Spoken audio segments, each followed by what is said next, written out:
रसूल अल्लाह सल्लल्लाहु अलैहि वसल्लम ने इसे दोहराया इस हाल में कि आपका दिल कांप रहा था। चुनाचा आप सल्लल्लाहु अलैहि वसल्लम हज़रत खतीजा रज़ी अल्लाह ताला अन्हा के पास आए और फरमाया कि मुझे कंबल उड़ा दो। तो लोगों ने कंबल उड़ा दिया, यहाँ तक कि आपका डर जाता रहा। हज़रत खतीजा रज़ी अल्लाह ताला अन्हा से सारा वाक़या बयान करके फरमाया कि मुझे अपनी जान का डर है। हज़रत खतीजा ने कहा, हरगिज़ नहीं, अल्लाह की कसम, अल्लाह ताला आप सल्लल्लाहु अलैहि वसल्लम को कभी भी रुस्वा नहीं करेगा। आप तो सुलह रहमी करते हैं, मोहताजों के लिए कमाते हैं, मेहमान की मेहमान नवाजी करते हैं और हक की राह में मुसीबतें उठाते हैं। फिर हज़रत खतीजा आपको लेकर वर्का बिन नौफिल बिन असीद बिन अब्दुल अज़ी के पास गईं, जो हज़रत खतीजा के चचाजाद भाई थे। ज़माना जahलियत में नसरानी हो गए थे और इब्रानी किताब लिखा करते थे। चुनाचा इंजील को इब्रानी ज़बान में लिखा करते थे। जिस कदर अल्लाह चाहता नाबीना और बूढ़े हो गए थे।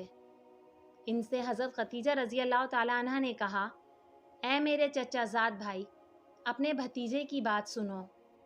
आपसे वर्का ने कहा, ऐ मेरे भतीजे, तुम क्या देखते हो? तो जो कुछ रसूल अल्लाह सल्लल्लाहु अलैहि वसल्लम ने देखा था बयान कर दिया।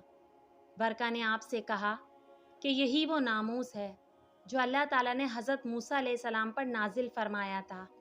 काश मैं नौजवान होता, काश मैं उस वक्त तक ज़िंदा रहता जब तुम्हारी कौम तुम्हें निकाल देगी। तो रसूल अल्लाह सल्लल्लाहु अलैहि वसल्लम ने फरमाया, क्या वो मुझे निकाल देंगे?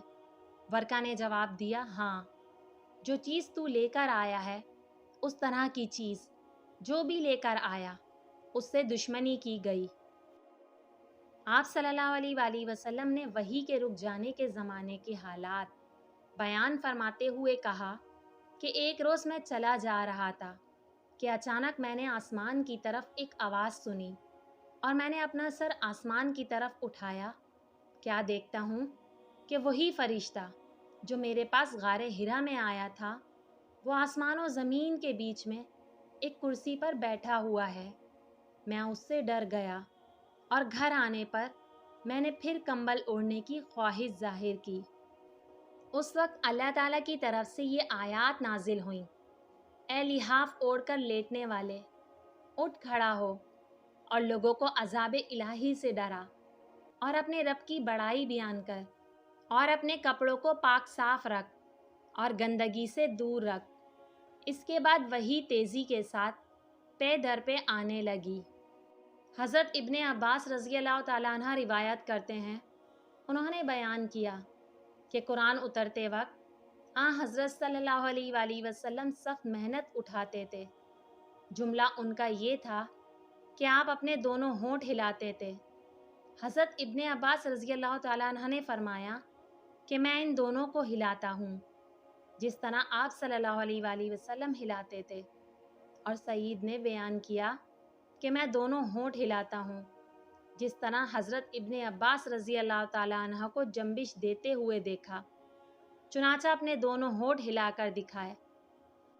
अल्लाह ताला ने उस वक्त ये आयत नाजिल फरमाई कि ए मोहम्मद सल्लल्लाहु अलैहि वसल्लम, कुरान को जल्द याद करने के लिए अपनी ज़बान को ना हिलाओ। इसका जमा करना और पढ़ाना हमारे ज़िम्मे है।